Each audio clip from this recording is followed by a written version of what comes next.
Hello children, myself Sunil sir is going to explain today's topic public sector enterprises and commerce. And first of all, we have to understand what is the syllabus of this chapter. In this chapter, we have to understand meaning and features of public enterprises. So first of all, I'm going to explain what is the meaning of public sector enterprises. Children, we already studied that enterprises means a business organization which run by, it may be private entrepreneur or private owner, or maybe the owner is government. So here in the case of public sector enterprises, the owner is state government or central government. कहने का मतलब ये है मेरे बच्चों कि जिस business organisation का मालिक गवर्नमेंट होती है और उसे गवर्नमेंट रन करती है लोगों के फ़ायदे के लिए या अपनी पब्लिक के फ़ायदे के लिए, उस ऑर्गेनाइजेशन को पब्लिक सेक्टर एंटरप्राइजेज़ कहते हैं.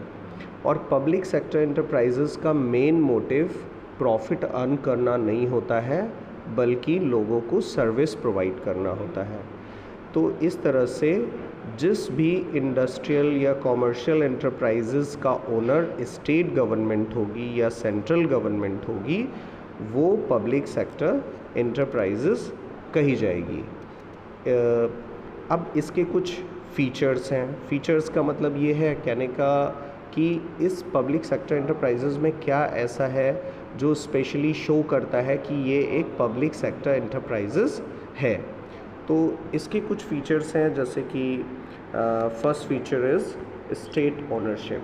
First feature is state ownership. A public enterprise is wholly owned by the central government or state government.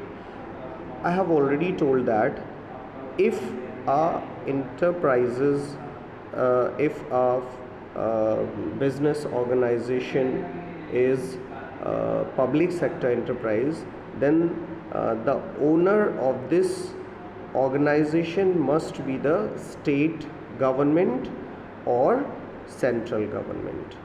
कहने का मतलब ये है कि अगर कोई इंटरप्राइजेज़ पब्लिक सेक्टर इंटरप्राइजेज़ है तो उसका जो मालिक होगा वो गवर्नमेंट ही होगी. ये पहला फीचर बताता है. और इसमें कुछ लोकल अथॉरिटीज़ भी इन्वॉल्व हो सकती हैं, और इसमें जो शेयर होगा वो गवर्नमेंट का शेयर, अगर इन केस कभी ऐसा हो कि उसमें प्राइवेट सेक्टर भी इन्वॉल्व हो, तो गवर्नमेंट का शेयर हमेशा ज़्यादा होगा. गवर्नमेंट का शेयर 51% होगा. After that state control. State control का सीधा सा मतलब ये है कि इस पूरी ऑर्गेनाइजेशन को की कंट्रोलिंग पावर जो होगी वो गवर्नमेंट के पास होगी, किसी प्राइवेट अथॉरिटी के पास नहीं होगी. मतलब इसमें बोर्ड ऑफ डायरेक्टर्स हो सकता है या चीफ एग्जीक्यूटिव हो सकता है, जिसको गवर्नमेंट अपॉइंट करेगी to take care of this business organisation. The third point is government financing. Financing means providing money और funds to run this business organisation. तो अगर इस बिज़नेस ऑर्गेनाइजेशन ये रन हो रही है तो इसके लिए जो भी पैसा खर्च करेगी वो गवर्नमेंट ही खर्च करेगी, और वो पैसा गवर्नमेंट देगी. कोई प्राइवेट पर्सन उसमें खर्चा नहीं करेगा, उसको फाइनेंस नहीं करेगा. The fourth thing is that service motive. I have already told you during the meaning कि ये जो बिज़नेस ऑर्गेनाइजेशन होता है, इसका मोटिव होता है लोगों को सर्विस प्रोवाइड करना, ना कि मनी अर्न करना या प्रॉफिट अर्न करना. लोगों की हेल्प करना मेनली इसका ऑब्जेक्टिव होता है. After that the last fifth point is public accountability. Public accountability means here that जो भी ये आपका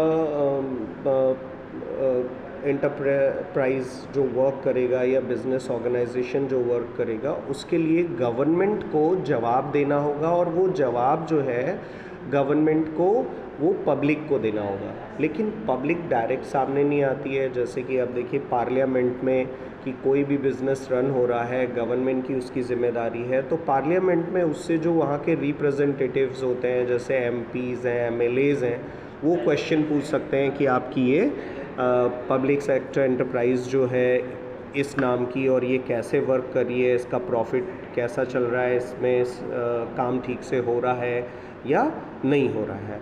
तो इस तरह से जो भी जवाब देगी गवर्नमेंट, वो पब्लिक को जवाब देगी, और पब्लिक डायरेक्ट नहीं आती है, वो अपने रिप्रेजेंटेटिव्स के थ्रू जवाब मांगती है। कहने का मतलब ये है कि वो पब्लिक सेक्टर एंटरप्राइज ठीक से काम करे, इसके लिए एमपी एमएलएज़ पार्लियामेंट में इसको लेकर डिस्कस कर सकते हैं, और जो कंसर्न्ड अथॉरिटीज़ होते हैं उनसे क्वेश्चन कर सकते हैं, पुटअप कर सकते हैं।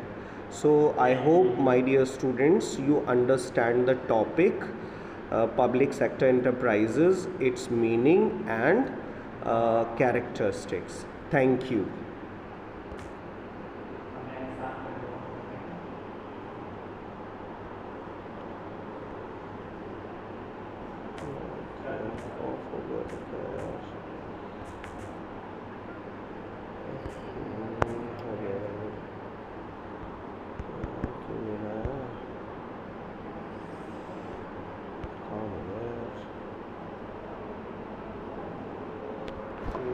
तो आप पढ़े हैं भाई साहब,